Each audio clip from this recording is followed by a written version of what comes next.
ba ba da ba, boop boo, ba da beep beep ba boo.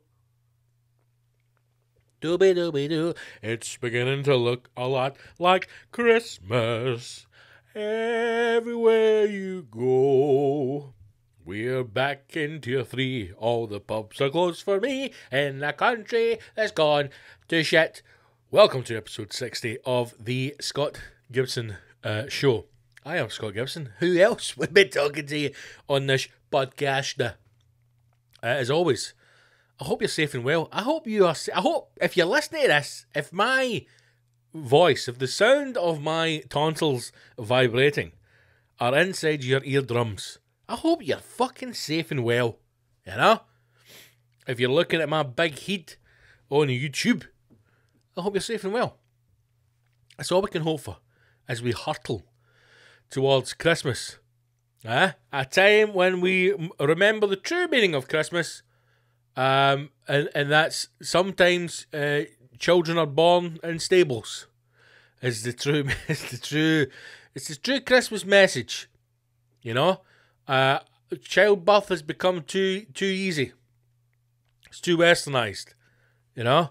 Now mothers, you can check into £20,000-30,000 a night suites and fancy private hotels in London town, you know.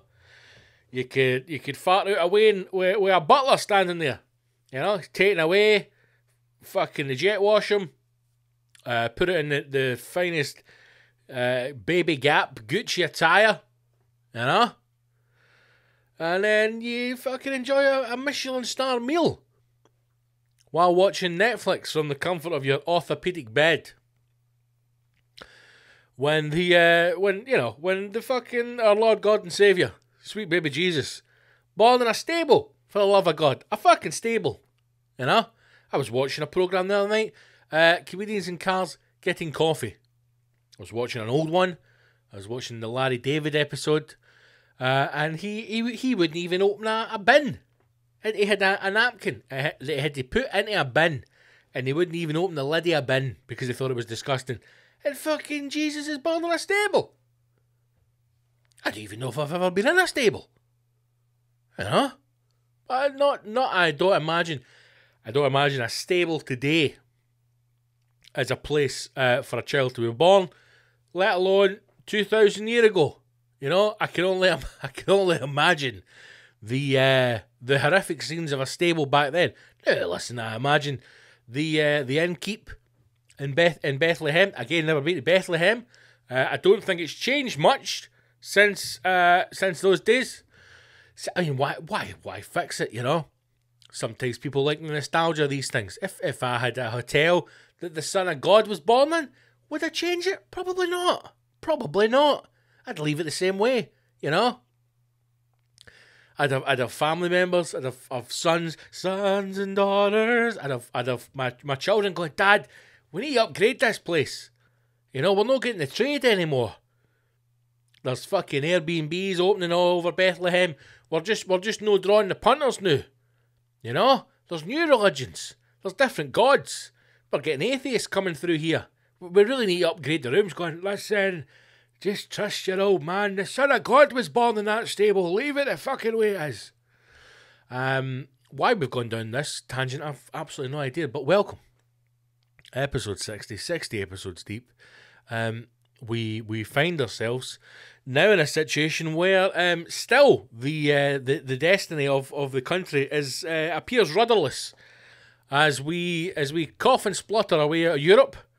Who knew that the fisheries were such a hot potato in the European market? Oddly, you know, in a country where, other than battered, most people wouldn't know what to do with a fish. You know, possibly you put it in those kind of nuclear orange breadcrumbs and call it special. Is it special? I have no idea. But it's kicking off with the fisheries. You know, I've said this before. This is how we fix Europe. We go to Peterhead. We get a couple of trawlermen, a couple of coked up, ex-heroin addict, fucking wife-beater, racist trawlermen. We send them to Brussels. We say to Spain, France, to anybody in the European Union, bring your strongest, maddest, mentalist fishermen to Brussels, fight to the death, and then when Peterhead rip the fucking hearts out of Spanish fishermen, then we say, not only are European waters now ours, every fish in the cunting sea belongs to the trawlermen of Peterhead, and if you pull a fish from the sea, you've got to take it to them and ask if you can keep it. If it dies or rots in the way, so be it. That's how you solve Europe. But in the time since we have last spoken on the podcast, we've obviously had the vaccination. Everybody's spirits were lifted. You know, we thought to ourselves, hey, we're fucking on the road to recovery. The road to recovery. And then, a mere 48 hours after that, turns out that some people are having adverse reactions to the vaccine. Almost as well, if you do notice that when those news stories broke, that people who have extreme allergies or are allergic to anything, and they just claimed anything, should not get the vaccine because of the problems that it may cause. Never heard another story about that again. Very interesting, that, isn't it? And then we find ourselves another couple of days down the road, and now it turns out there is a fucking super mutated strand of the virus. Huh? In the name of fuck! Now, we all know I love a conspiracy theory here. Is it possible that we simply cannot continue with the level of fear that we have had in previous months into a new year? Is it possible that the government is fully aware that maybe come March of April into 2021, that is the cut-off point?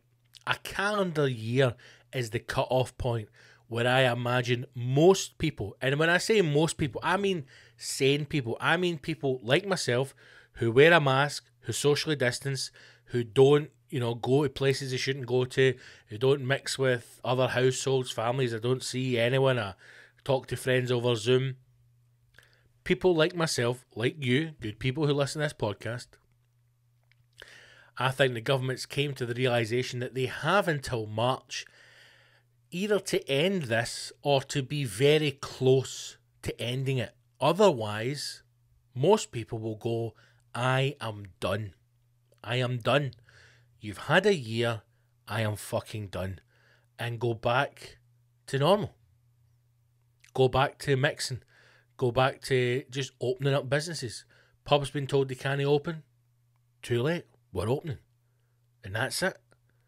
I imagine most people in their heads, given 12 months of this, the fact that the government in Scotland, Westminster and Holyrood, has been unable to take control of this pandemic in a year, I think that's people done. So, is it possible that another fear story has to be created in order to extend that time frame? I don't know. I'm just playing devil's advocate here. I don't know. Could be very well real. It could be that we don't understand virology. It could well be that most viruses do mutate, do extend at a different strand. That could well be the case. And nothing severe, nothing major comes from it. But again, that doesn't make a good news story. No news is not good news when it comes to the news. So if somebody comes and goes, listen, we've got a story that there's a fucking mutation of the virus. Listen, we know that most viruses tend to mutate during their lifetime. It's fine. There's no great risk to the public. If anything, it doesn't really impact on the situation at all. Right, but that's not really a story. I mean, if we just run with the headline, get fear gone, get people buying toilet rolls again, keep the economy moving, the world spins, make the lizards happy.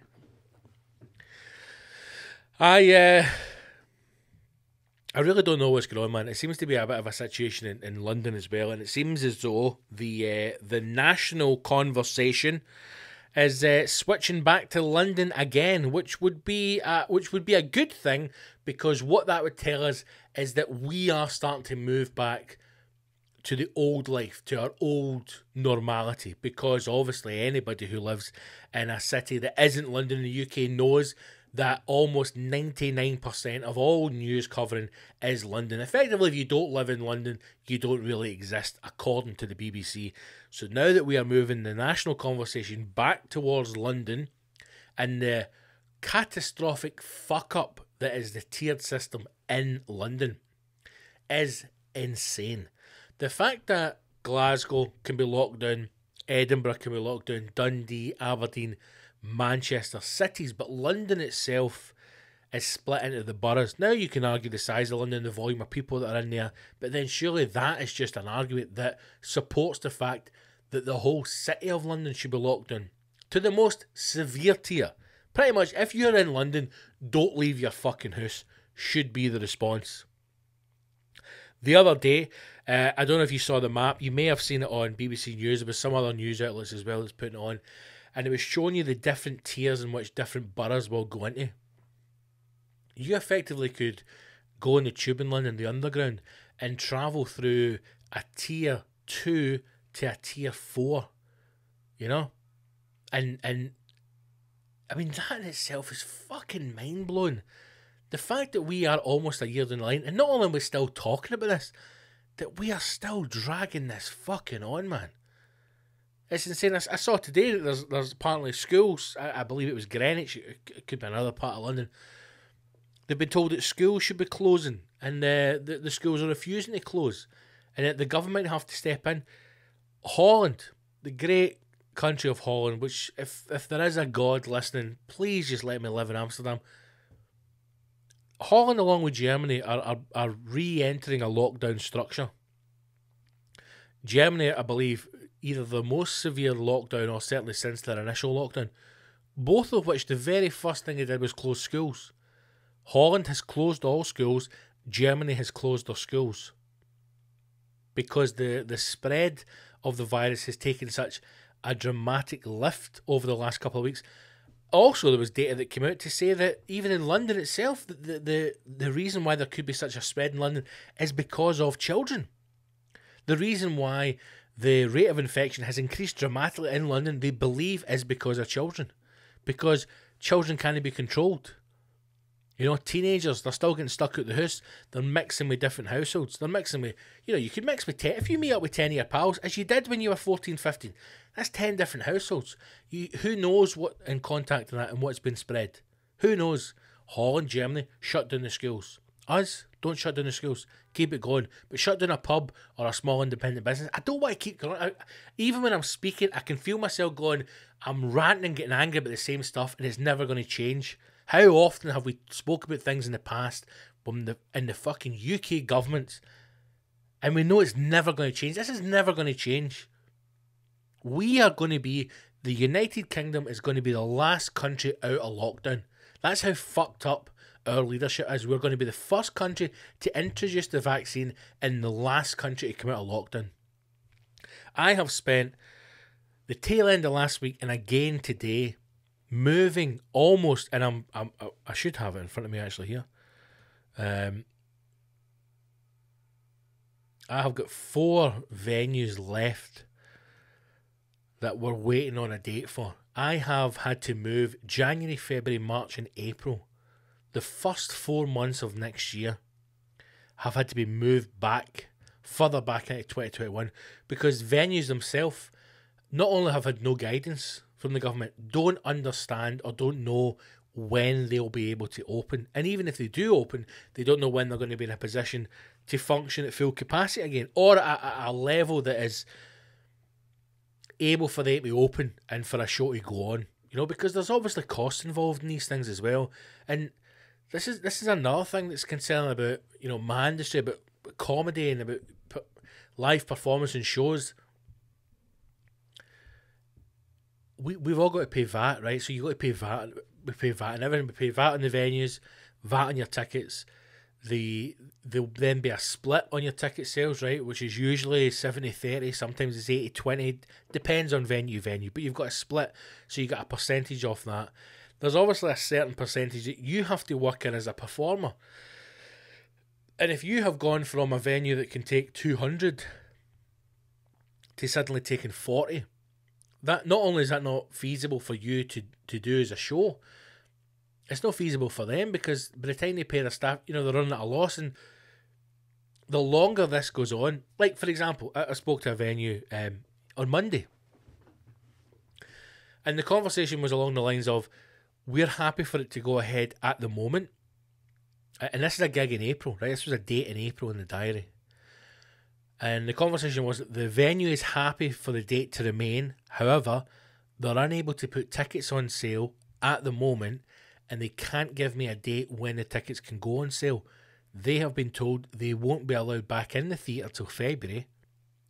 So say the earliest the tickets go on sale in February, right? Even then, they still don't know what the capacity of the venue is going to be. So you're just continuing to deal with this uncertainty that, even though we do feel as if we're starting to get closer to the end, the conversation around the tier structure in London and this new strand of COVID, it's just making me think we're so far from this being over. It's unreal. This is the beginning of the end, not the end of the beginning. So I've no idea what's going to happen. All I can hope is that... do you know what? All I keep thinking is there's no way in hell that lockdown can still exist come June. It physically cannot happen. Because you're just going to have so many people out for the football. It physically can't happen. Like, it's not even if the government goes, right, we're all locked down again. People are like, no, end of. There's fucking 200,000 people going to Hampden. End of discussion. Jail is all. Fine is all. Who cares? It's mad to think that we're still going to be dealing with this in March, and it's mad to think that we will be one full calendar year dealing with a global pandemic. It is fucking insane. So according to this, as the podcast comes out, this will have happened. It's saying that London, most of Essex and part of Hertfordshire will join Tier 3 on Wednesday morning. Actually, on Tuesday night, at 1 minute past midnight. Again, why that makes a difference, I have no idea. But 1 minute past midnight on Tuesday, Wednesday morning, London goes into Tier 3. That basically means they're in the same tier structures what most of us find ourselves in just now. The Health Secretary said action was needed to slow a spike in cases. We've got to trust the British... Sorry, hold on. Have I got the right story? I do have the right story. Number 10 said it would need to review Christmas rules, but people have been urged to keep social contact to a minimum during the festive period. We've got to trust the British people to act responsibly, which you cannot do. And do the minimum that is possible for them in their family situation. Cabinet Minister Stephen Bartlett told BBC Breakfast. He warned that the 5-day easing of restrictions over Christmas should not be misinterpreted, adding, it's not that restrictions are being lifted in their entirety. We're not going from Tier 3 to some sort of Tier 0. But that is what a lot of people think. Because a lot of people cannot see the difference between being told we are easing restrictions. So what does that mean? Well, it means that you can go and mix with your family. Of course, those 5 days over Christmas, all fucking bets are off. People are going to do whatever they want. Now, they're not going to be able to go to the pubs, things like that, because they're closed. But they are going to mix in large numbers. They're going to travel from house to house. They're going to go and visit Granny, then visit the in-laws, then visit their parents, then visit their best pals, have the kids round, then Boxing Day. That's going to happen. So like I've said before, either the R number goes through the roof, infection rate rise, and deaths go mental, or nothing fucking happens. In which case, both of those situations, the government's got a huge problem in their hands. The areas moving from Tier 3 mean a further 10.8 million people will be in the top tier, with 61% of England's population, or 34 million people, under the toughest restrictions from Wednesday. Again, the wording in this is very scaremongering. It's fear. 34 million people under the toughest restrictions. It's what we're in the now. The toughest restrictions are don't mix hussies in the pub shop. That's the fucking restrictions.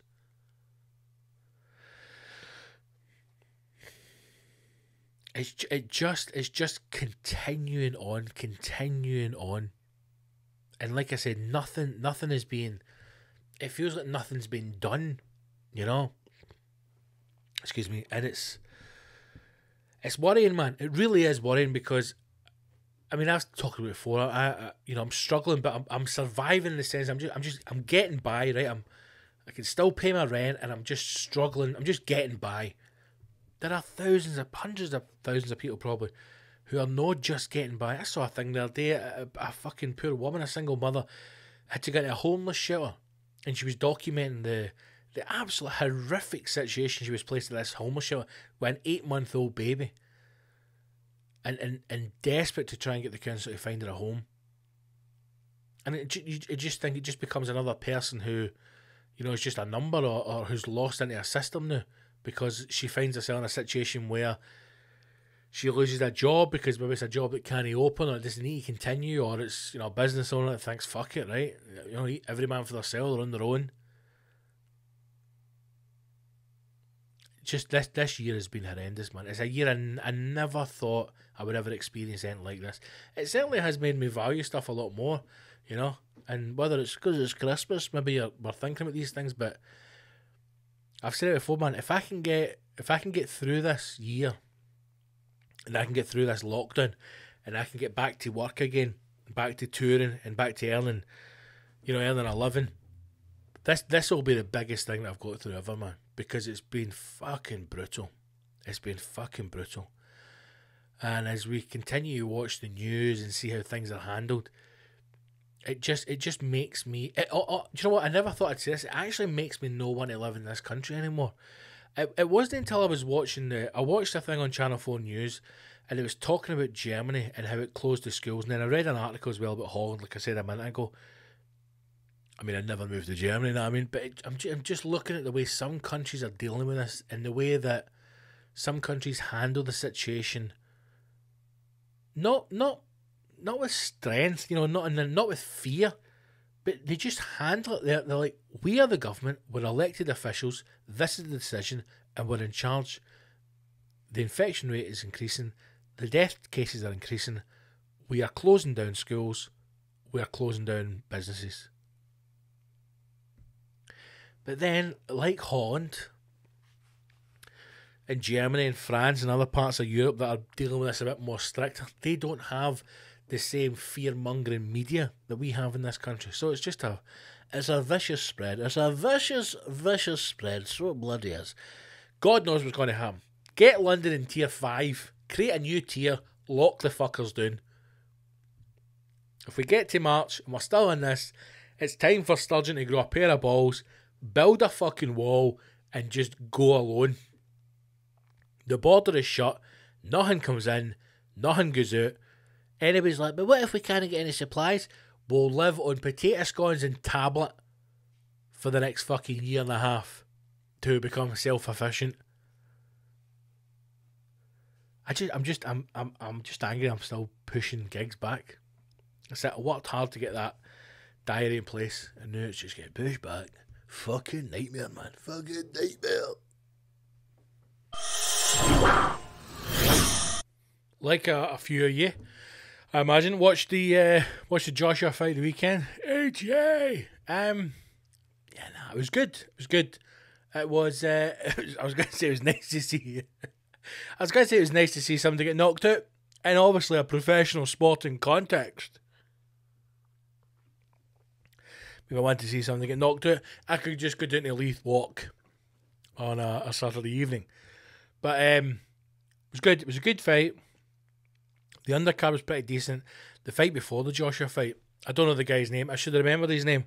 But the boy who he was fighting, sometimes if you watch the boxing a lot, you'll see it where in the undercards, it sometimes becomes quite regular that people will drop out at the last minute through injury or whatnot. And obviously they don't want to lose a position on the bill, and I don't know if people still get paid if they drop out. I imagine they don't. So they fell at quite short notice, and this guy, oh my God, when I saw him in the ring, he looked like a boxer. But then when the fight started, you could tell, in the name of the wee man, he got hit. The English boy hit him, and caught him in the temple, as the commentator said. And he reacted. I've never seen a boxer react like it in all the years that I've watched boxing. It looks as if he was being electrocuted. He was shaking like that. What's it called? It was the oddest thing ever. And the very first time it happened, I thought, you need to stop the fight. I actually thought he'd been paralysed or something. I generally thought it's one of those things that you hear, like, people who are fighting in the street and they just punch somebody once and they die. That's what I thought I was watching. I thought I was watching a man and his body was shutting down. It was the strangest thing ever. And the ref allowed the fight to go on. And even the commentator was like, how is this guy allowing this to continue? And eventually at the end, he caught him another time. Again, the same thing, the reaction. And the third time he caught him, his whole body's just violently shaking as if he's been electrocuted. And he stopped the fight. But Joshua fight, it was good and it was bad. It was good in that I finally got to see him knock somebody out. We've not seen that for quite some time. Knock somebody out well, because even when he put Ruiz down, he never knocked Ruiz out. But Pulev gets sparkled. Again, I don't know. I know enough about boxing to know the players at the top end. I enjoy the heavyweight stuff. The lower down weight divisions, I'm not really a big fan. I like the big boys slugging it out. I'd listened to a boxing podcast a couple of days before the fight, and it was talking about Pulev and it was talking about Anthony Joshua. And it was interesting to see the way that they spoke about them and the way in which it was covered in Sky Sports. And I don't think the fight really went the way it was covered. I was expecting a lot more from Pulev. I was expecting it to be a bit more interesting, and I think it was just one-way traffic, really, the whole thing. But it's really just, it feels, everything now feels like it's just lip service almost, if I want a better phrase. Until Joshua fights Tyson Fury, I've got no real interest, if I'm being totally honest with you. I just think that, again, I never lived through the era of Mike Tyson or Muhammad Ali, so I don't know what it was like back then. It could have been completely different, but it feels as if Mike Tyson fought everybody in his era. There's never been a discussion of, but Mike Tyson never fought A and B and they could have beat him and they could have been great. He fought everybody. Muhammad Ali fought everybody. Anybody who was a challenger, Muhammad Ali fought them. And right now it seems as if Joshua has been built up to be this almost bigger than boxing.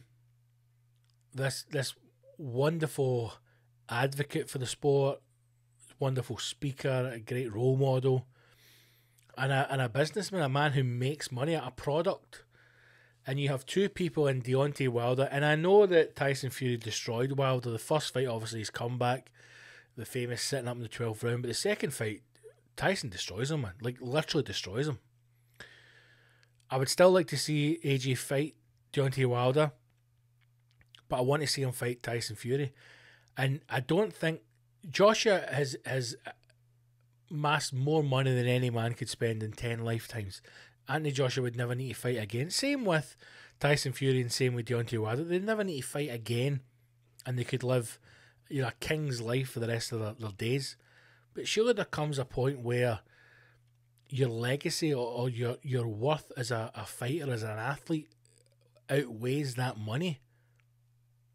And you must think to yourself, I don't want to retire and there being any doubt in people's minds that I was the greatest fighter of all time or of my generation. That's what I would think, and I think if Joshua doesn't fight Fury, that's the way it's going to be. There'll always be those doubts whether or not he was actually a great fighter, rightly or wrongly. I think even if he waits another 2-3 years, there'll be those doubts, just like Pacquiao and Floyd Mayweather. When that fight finally happened, that should have happened 4 or 5 years before it did. So I just hope in 2021 we get to see Anthony Joshua fighting Tyson Fury, and that is going to be unbelievable. That'll be one of the greatest, not only the greatest nights of boxing in the history of the sport, that's going to be one of the biggest sporting events in the history of mankind. That's going to be unbelievable. And then who wins? For me, honestly, I think Tyson Fury beats him. I really do. But I don't know. I think Joshua, he's an incredible athlete. He's a great boxer. I don't think anybody can deny that. I think there's just something about the Ruiz loss that has taken the kind of shine off it and just makes me see him as a fighter in a different light now. It's made you almost dislike Eddie Hearn even more, and that the idea of trying to, you know, the whole point of defending the no losses was more important than they kept talking about legacy and building this legacy, and I'm like, just make the fights, man. Just make the fights.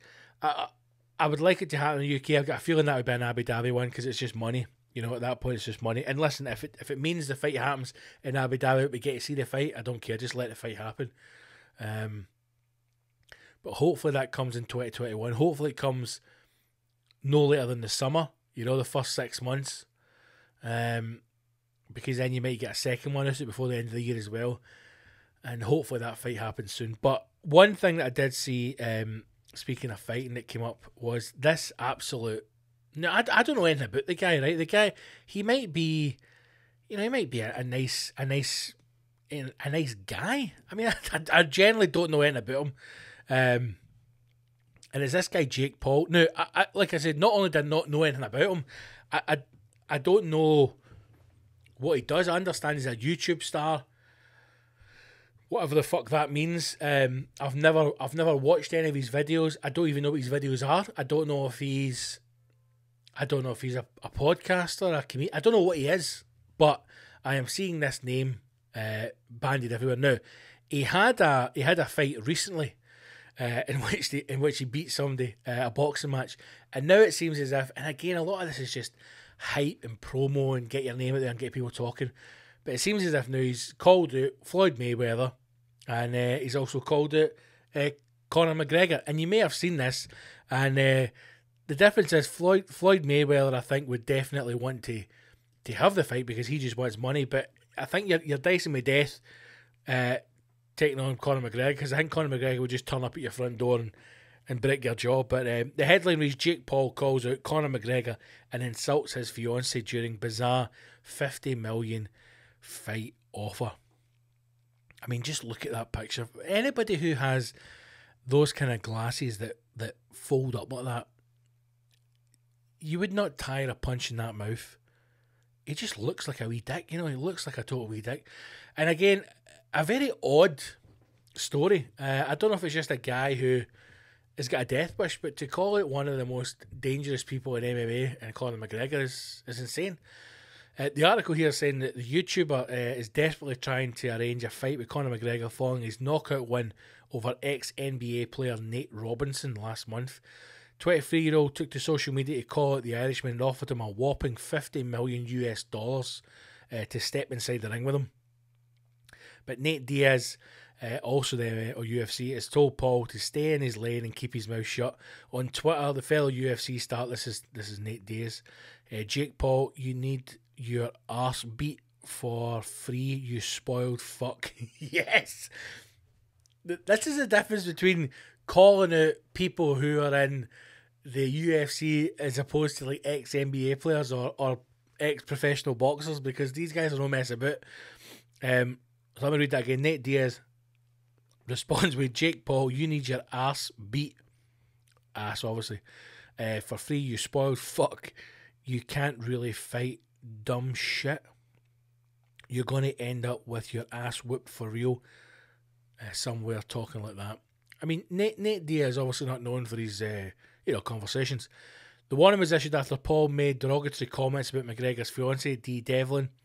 That was the only thing he said during the bizarre video. He said, good morning, Conor McGregor. I know you are probably beating up old dudes in a bar right now. Okay, strong start. Or maybe you're jacking off because you're sick of fucking your wife right now because she is a 4. Wow. I mean, strong opening statement.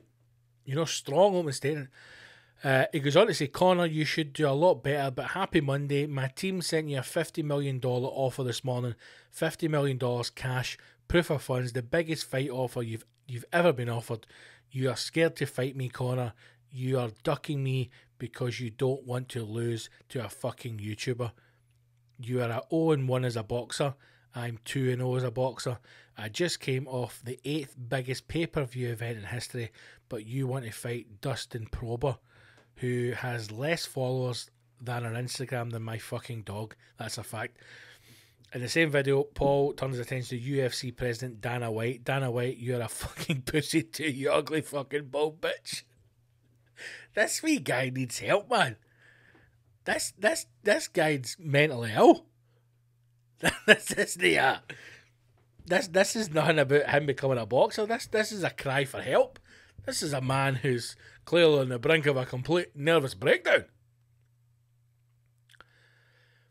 Listen, if he wants a fucking leathering for $50 million, I'm pretty sure you could find enough people to come and kick fuck at you. You don't need to go after Conor McGregor and Dana White. Again, it's that attitude of, you know, he who cries loudest, or if you act like a cunt, people will pay attention to you. And the truth is, those are the people in life who really do get ahead. It's not people who are nice and, you know, look after folk. It's the fucking arseholes that get ahead. So why not commit? He's a young man as well. I don't know how old he is. I imagine early 20s, you know, multi-millionaire for being on YouTube, for doing fuck all, probably having no skill or talent. He thinks the world's his oyster. He's had 2 fights in boxing and he's had 2 wins, and now he thinks that he's great and he's going to take on Conor McGregor. I sincerely hope Conor McGregor takes it. If he was that interested, I'd say, you think you're a hard man? Come and fight me in UFC then. Let's not have a boxing match. I'll take your $50 million. And I hope Conor McGregor fucking detaches his spine from his body. That's what I would do. I mean, again, $50 million to us is a ridiculous sum of money. To Conor McGregor, I imagine it's a tasty payday. I don't imagine it's going to rock the boat too much. But I hope he takes it. I hope he fucking levels him. Imagine saying to Conor McGregor, you're a fucking pussy. Oh man, this wee guy needs help. This goes on and on and on. You say there is a 0% chance of this fight happening, but there is a 0% chance of you getting some fucking pussy. Wow. Conor, you're scared. Dana, you're scared. Sign the fucking contract, you idiots. Jesus fucking Christ, Irish bitch, is what he ends with. Wow.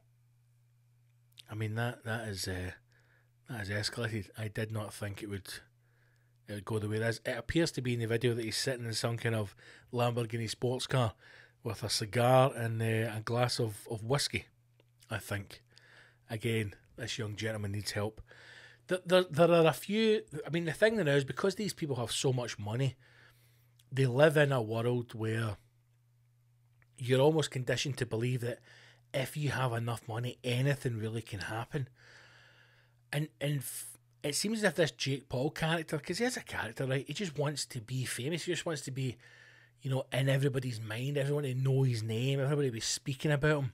And he thinks he can do that by money. I mean, one or two things would be good. One, everybody just completely ignores him now. So eventually he just dies away, just dwindles off. Or somebody like Conor McGregor actually takes his money and fucking destroys him. Not just beats him in a ring, like fucking puts him in hospital, you know, affects his life. People like this make me sick, man. Imagine if that was the way that things work. You want something done, so you go on, insult the man's fiancé and call his boss a fucking pussy. Sign the fucking contract. It's 50 fucking million. It's the biggest payday you've ever had. You fucking cunt, you Irish bastard. I hope 2021 we get back to gigging. I hope Conor McGregor breaks the jaw of Jake Paul, and I hope we get to see at least one Joshua Fury fight. That would be a relatively good way for 2021 to apologise for the horror of 2020. That would be a relative good start. I saw this coming up in the news. I'd actually seen it before, and some of you may have noticed this as well. And it's about the Banksy that has appeared on someone's house. And this article is about the sellers have now pulled out of the sale of the house because the Banksy has appeared on it. And from what I can understand from reading some of the news articles anyway, is that the house is now valued at £5 million because of the Banksy. Surely if it is that valuable, you just take the fucking wall down. You could put Elon Musk can invent a battery that lasts 7 years, can build a fucking space shuttle in the desert and send people into space. You're telling me there isn't a fucking builder somewhere that can come along and take the rough casting off the side of that house so you can sell the Banksy? Who gives a fuck? Are people not done with Banksy now as well? People not fed up with it. But when I saw this, again, it's just, it's one of those things when I look at it, I'm like, people just either love or moan, or they need to get it. 2020, man, you're in the midst of a global pandemic. How many of you right now would fucking love it if suddenly you woke up in the morning and there was a Banksy painted on the side of your fucking house? You would love it. But these people are going, it's the stress that it's brought to this family. Shut up. A woman from Bristol, right, this is where the house is, is pulled out of the sale of her house after a piece of artwork by Banksy appeared overnight. You know what we should do? There should be like a lottery, right? Banksy should do a lottery. It's £1 to buy in. All the money goes to charity, or Banksy sticks up his nose. I don't care what the fuck he does with it. And then he'll pick somebody at random. He'll turn up the middle of the night and he'll draw a fucking Banksy on your house. And then you can sell your house for 10 million quid. Eileen Mackin was in the process of selling her home for £300,000. And can I just say, the house looks like an absolute shithole. But it's in Bristol, which is a relatively arty hipster area. And these are the house prices we live in. But pulled out when an artwork increased the value of her property by 17 times. The artwork, which was later shared to Banksy's official Instagram account, shows an old woman wearing a headscarf, bending over and sneezing as her dentures fly out. It's located at the bottom of what is believed to be the steepest street in England, making it look as though the sneeze has blown the houses over. Mackin, 57, was reportedly due to exchange contracts in the next week. However, she pulled out last minute after learning her home could now potentially be worth as much as £4 million. Let me just say that again. She's selling it for 300 grand. She goes to bed. Everything's fine. Midst a global pandemic, we've still managed to sell the house. Everything's going to be great. And she wakes up to find what I imagine she would describe as graffiti on the house. I don't think for a second she's woke up and went, in the name of God, we've got a Banksy. I imagine she's woke up and went, I can't wait to get out of this street. Some fucker's done graffiti on my wall. I've just sold the house, for God's sake. I'm going to have to pay for that now to get taken off. Suddenly Banksy puts on his Twitter, now your house is worth £4 million. How did they make this up? How did they make this up? I mean, who values that? Are they getting Dion Dublin to come in? Bedroom up the stairs, stairs up to the bedroom, Banks on the outside, £4 million.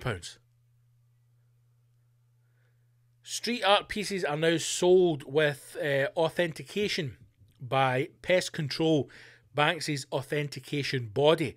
However, with the right province in place, we'd estimate that this be worth in the region of £3 to £5 million. Joe Sayer, founder of My Art Booker. According to Mackin's son, Nick, the family have already experienced people climbing on their roof to try and get a closer look at the piece of art. Doesn't make sense. Doesn't make sense. Why are they climbing the roof? The fucking piece of art is on the wall at street level. Stand in the street. You literally could just park your car. First gear, rev your engine, hold it there, get the biting point, it's on a hill. Look out the window, there's a Banksy, and then fuck off. Why are people climbing the roof? What are they talking about? They've now been forced to get perspex to put over the artwork. No, they've not. What they've done is, again, this is just people talking shite. This is just people doing the whole poor me situation. You know? They've put perspex over it because it's worth fucking up to £5 million. Your shitty looking wee house in a shitty street in Bristol is worth 300 grand, which is still ridiculous. Now it's got a Banksy. So you're doing everything you can to protect it. Gonna get a fuck about people on the roof. Gonna get a fuck about your mom's house. The cunt's probably never been in his mom's house in years. Son, you're gonna have to come in here. I've got something called a Banksy on the house. I don't know what's happening. A Banksy, you say? In the name of God, I'll bring the perspex. The family are also believed to be speaking to security firms about how to protect the piece of art, as his mother has been left quite distressed at all the attention. I'm sure she is. She's probably running a knock and shock in the basement or fucking grown hash. You need to get all these people out here, son. We've got fucking 40 grand of hash plants in the fucking loft. Banksy, whose identity remains under wraps, who cares at this point, is believed to be from Bristol himself, as that's where much of his earlier work was done. Good for him. Good for Banksy. I think we're past Banksy now. Are we not? Are people still intrigued by it? Are people still interested in Banksy? We've all seen the documentary Exit Through the Gift Shop.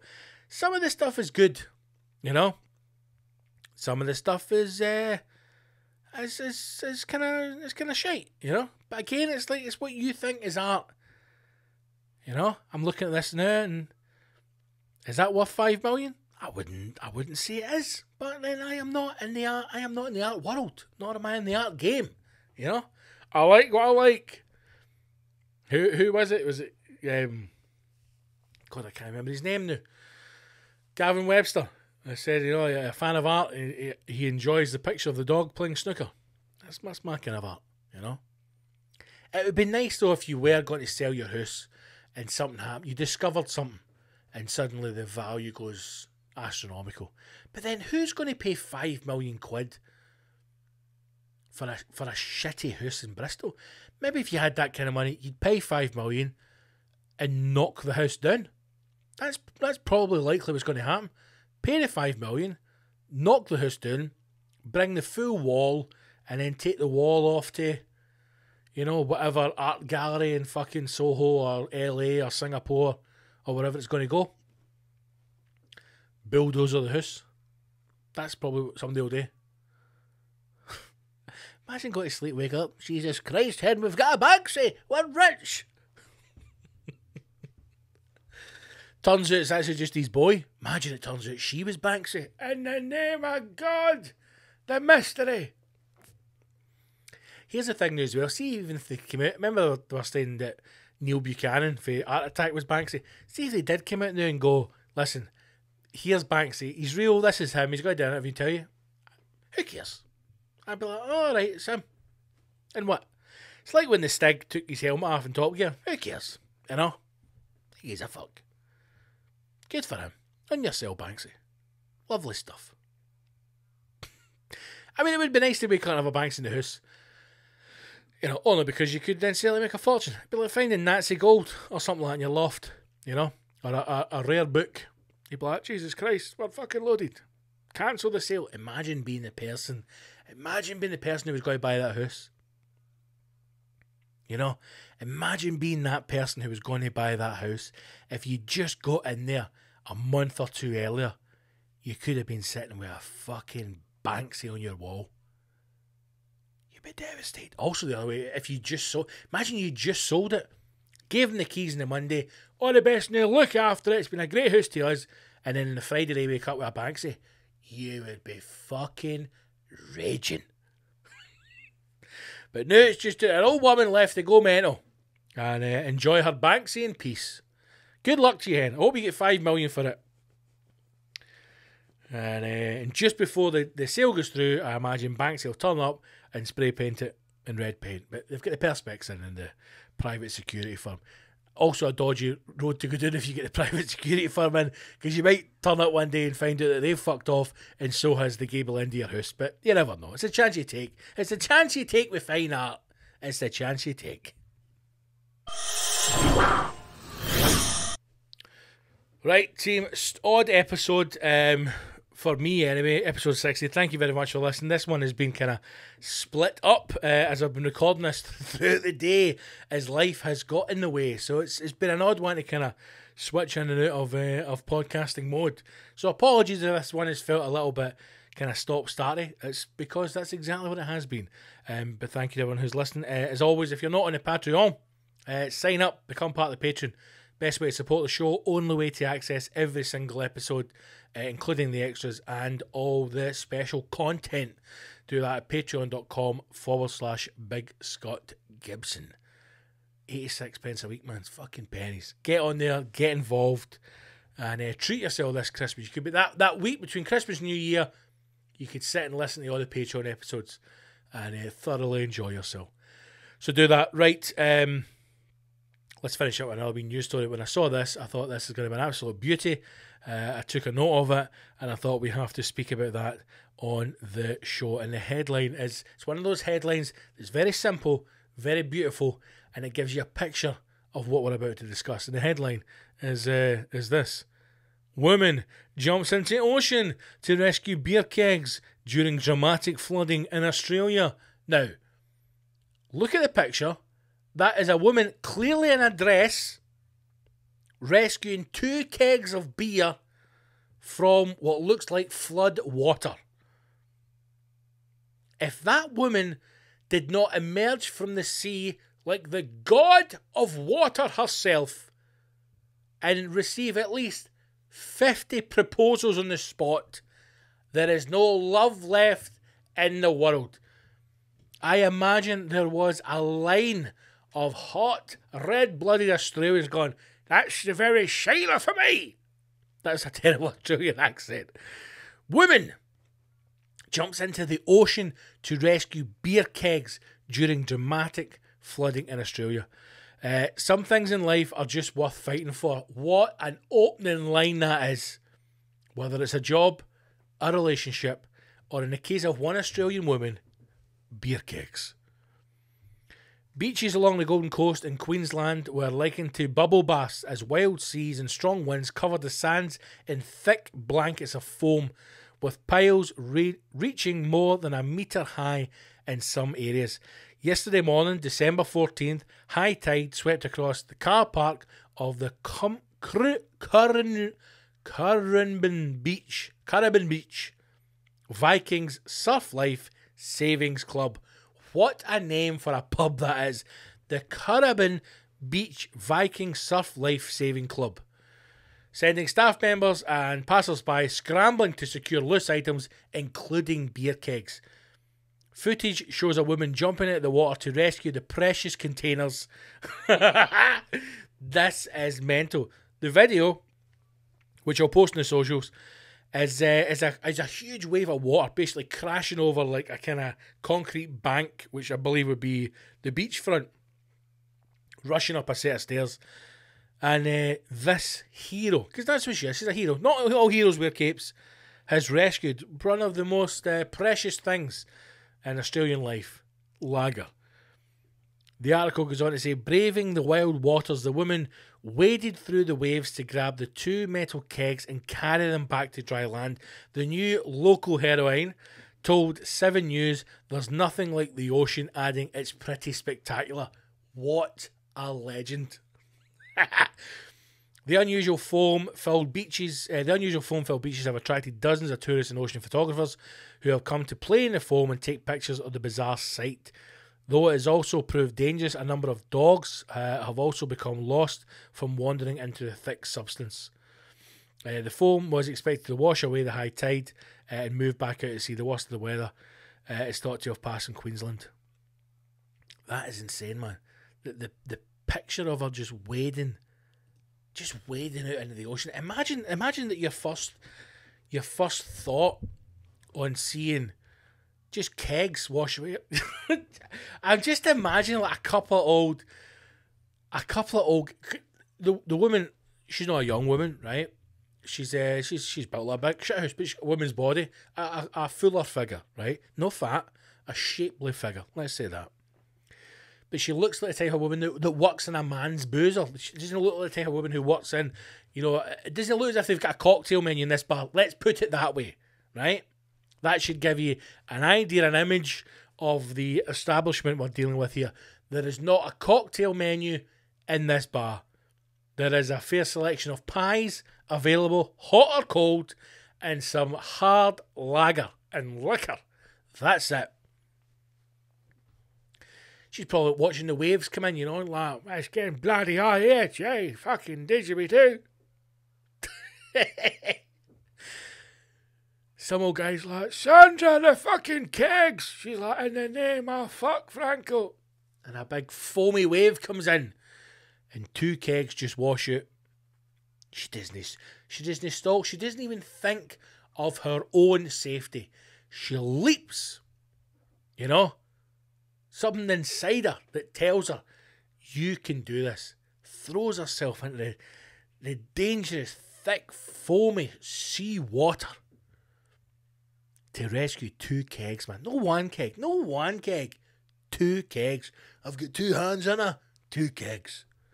There must have been men in that bar who had never had a sexual thought, inclination towards the woman.